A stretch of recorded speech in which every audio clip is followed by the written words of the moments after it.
Ya, halo, balik lagi bersama Mandor Crypto. Kali ini gue pengen ngebahas banyak ternyata di luar sana ya beberapa orang yang sekedar hanya ikut-ikutan untuk terjun di cryptocurrency ya kan. Nah, kali ini gue pengen ngebahas cryptocurrency itu apa sih sebenarnya. Ini gue cari di kamus Tokopedia ya. Ya ini sedikit mewakili sih. Nanti mungkin gue bahas dengan bahasa gue sendiri. Jadi kalau menurut Tokopedia kamus keuangan ini, cryptocurrency adalah mata uang digital atau virtual yang dijamin dengan kriptografi yang membuatnya hampir tidak mungkin untuk dipalsukan atau digandakan. Memang benar dipalsukan atau digandakan itu nggak bisa. Contohnya seperti uang. Kalau uang kan bisa digandakan ya, atau bisa dipalsukan gitu. Terus banyak cryptocurrency adalah jaringan terdesentralisasi yang berpusatnya itu pada blockchain atau yang berdasarkan dengan sistem blockchain.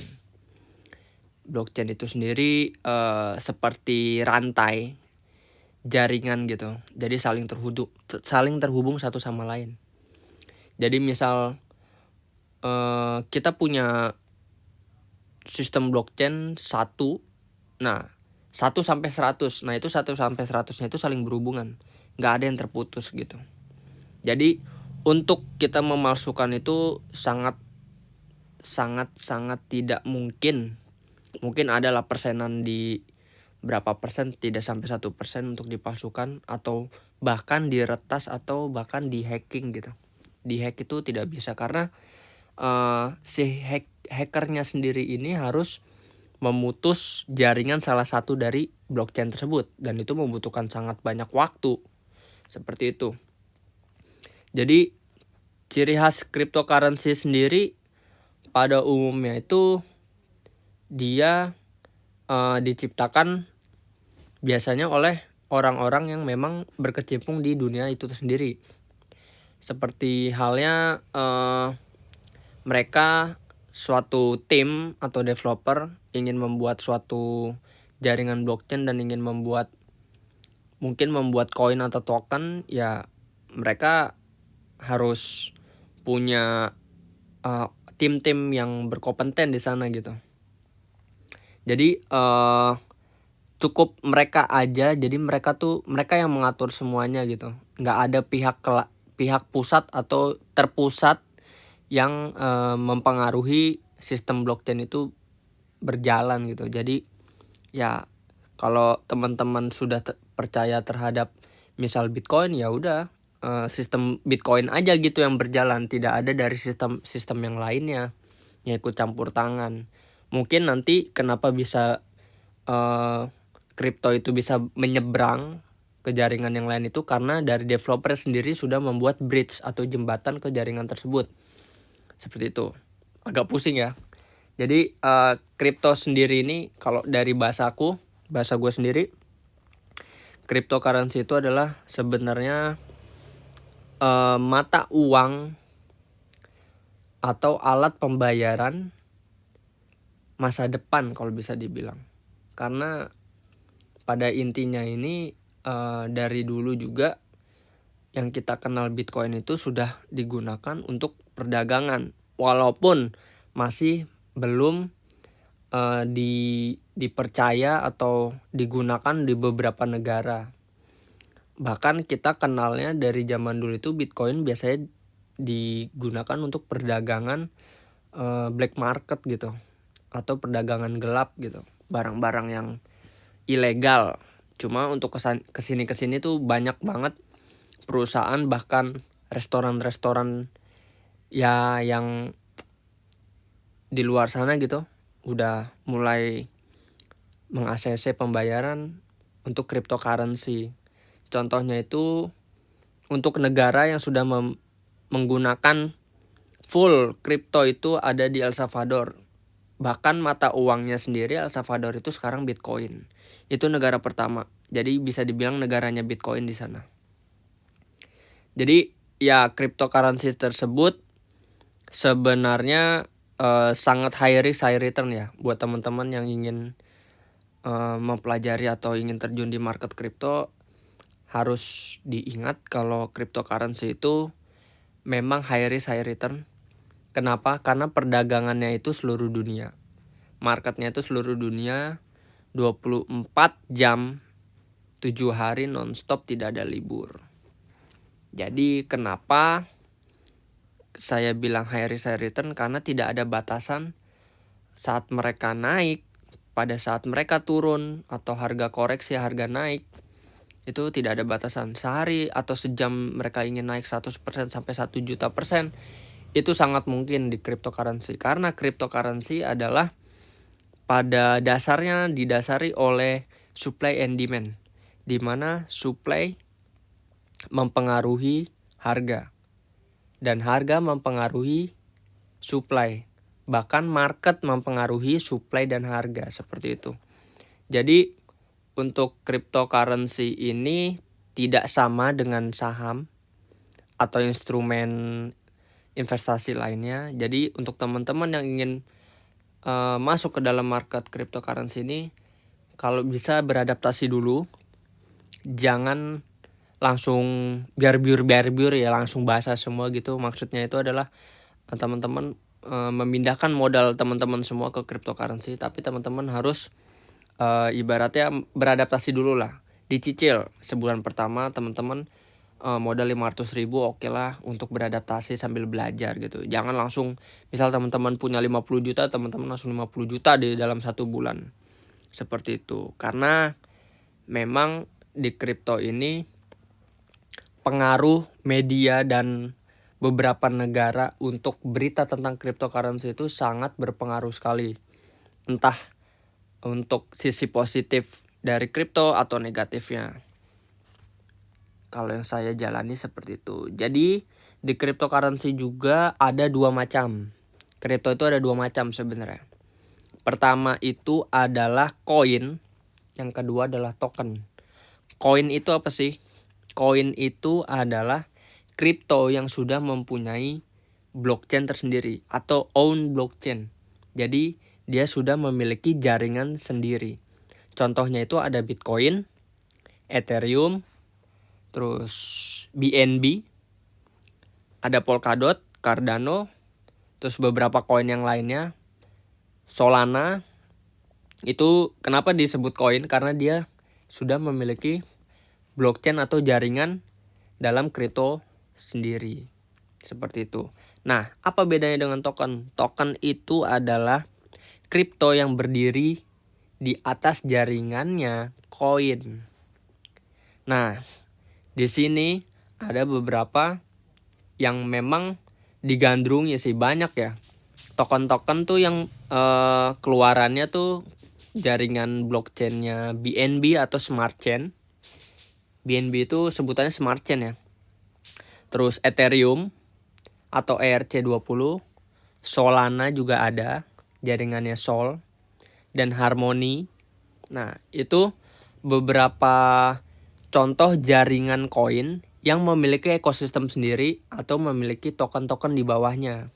Seperti itu. Contoh jaringan kita cek di sini. CoinGecko biasa aku cek ya. CoinGecko di sini ada contoh token yang namanya Radio Caca. Nah, Radio Caca ini bisa dilihat di sisi sebelah kanan teman-teman ini. Nah, yang info kontrak ini. Nah, kontraknya ini kan lambangnya di sini adalah Binance Smart Chain atau BEP20 dari jaringannya si koin BNB. Nah, kalau kita klik lagi, di sini dia juga menyediakan jaringan untuk Ethereum. Nah, kenapa di sini ada 2? Karena dari developernya sendiri si Radio Caca memang sudah membuat token Radio Caca ini sudah membuat jaringan di atas jaringannya Binance Smart Chain dan Ethereum atau ERC20 dari developernya sendiri. Nah, tidak menutup kemungkinan Radio Caca ini ingin membuat bridge atau jembatan ke jaringan yang lain seperti Solana, Polkadot, Cardano seperti itu. Tidak menutup kemungkinan. Jadi token dan koin sudah cukup jelas di sini perbedaannya. Terus lalu untuk aplikasi-aplikasi apa saja yang recommended di negara Indonesia. Nah, kalau menurut Bapeti, gue lupa di mana ya, pelaku pasar, info Bapeti, pasar lelang apa ya masuknya ya kemarin ya. Sebentar ya teman-teman, pasar lelang kah?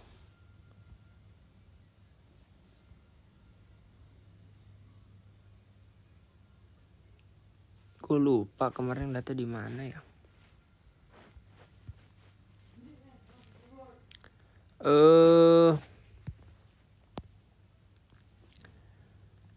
Exchange terdaftar. Oke. Nah, ini. Cuma kemarin tuh gue liatnya di website langsung, cuma lupa kliknya yang mana. Nah, di sini ada beberapa exchange yang memang sudah terdaftar oleh Bapeti atau telah diawasi. Yang pertama itu ada Indodax. Indodax itu kalau nggak salah dulu namanya bitcoin.co.id. Nah, untuk yang nomor 2 ini Kripto Indonesia Berkat atau toko kripto. Toko kripto sendiri ini adalah yang disupport full oleh aplikasi Binance. Terus ketiga ada Zipmax. Terus ada Indonesia Digital Exchange. Yang paling apa ya namanya, yang biasa dipakai oleh orang-orang itu ada Indodax, toko kripto, Pintu, Koinku. Kalau untuk yang lainnya kurang tahu ya. Oh, rekeningku ini aplikasi pertama aku juga nih waktu terjun di kripto. Kalau untuk aku menyarankan, jika teman-teman ingin belajar adaptasi dulu, bolehlah teman-teman install Indodax, toko kripto, dan Pintu. Untuk rekeningku juga boleh, tapi aku lebih nyaranin ke toko kripto dan Indodax saja cukup. Tapi bukan tapi lagi, ya emang tapi sih kayaknya. Untuk beberapa orang lebih nyaman di nomor 5 di Pintu, aplikasi Pintu. Biasanya ini mereka memakai KYC atau teman-teman harus mendaftarkan akun menggunakan identitas pribadi seperti KTP atau SIM, paspor seperti itu. Itu untuk exchange-nya. Nah, biasanya yang aku pakai itu Binance. Dari ulang. Aplikasi Binance. Nah, di aplikasi Binance juga kalau menurut saya sendiri ini aplikasinya sudah cukup bagus. Untuk di global dia bisa dibilang major exchange atau exchange yang memang sudah besar. Di urutan 3 besar lah. Nah, di sini teman-teman juga bisa daftar. Bisa melalui ini. Terus untuk top up-nya sendiri dia menyediakan P2P. P2P itu jadi kita deposit mata uang kripto. Misal kita biasa memakai USDT ya. Aku di sini biasa pakai USDT. USDT itu apa sih? USDT itu adalah mata uang fiat atau stable coin buatan Tether. Jadi USD Tether namanya. Nah, itu biasanya gua pakai untuk membeli koin atau token yang ada di aplikasi Binance. Nah, terus kalau misalnya ada yang nanya, kenapa nggak pakai BUSD? BUSD juga bisa. Caranya juga sama, nanti top up-nya saya kasih tahu. BUSD itu stable coin atau fiat yang dibuat oleh Binance. Jadi BUSD itu adalah Binance USD. Sebenarnya sama aja sih, perbandingannya 1:1 dengan global, dengan convert convert global gitu. Nah, untuk apa namanya? Apa sih? Untuk top up-nya itu teman-teman bisa melalui P2P atau teman-teman itu namanya, jadi teman-teman beli USDT atau BUSD itu melalui orang yang menjual. Kebetulan di sini sudah support untuk orang-orang Indonesia. Saya juga sering jualan USDT di Binance ini. Jadi ibaratnya teman-teman tuh beli USD ke money changer lah. Jadi nanti disuguhin beberapa toko yang sedang online di sana. Jadi teman-teman deposit, teman-teman beli USDT-nya ini, nanti transfer uangnya ke orang yang berjualan ini. Seperti itu. Jadi setelah transfer sudah dikonfirmasi biaya transfernya dari teman-teman itu masuk ke penjualnya USDT itu, teman-teman nanti menerima yang namanya USDT yang teman-teman beli itu.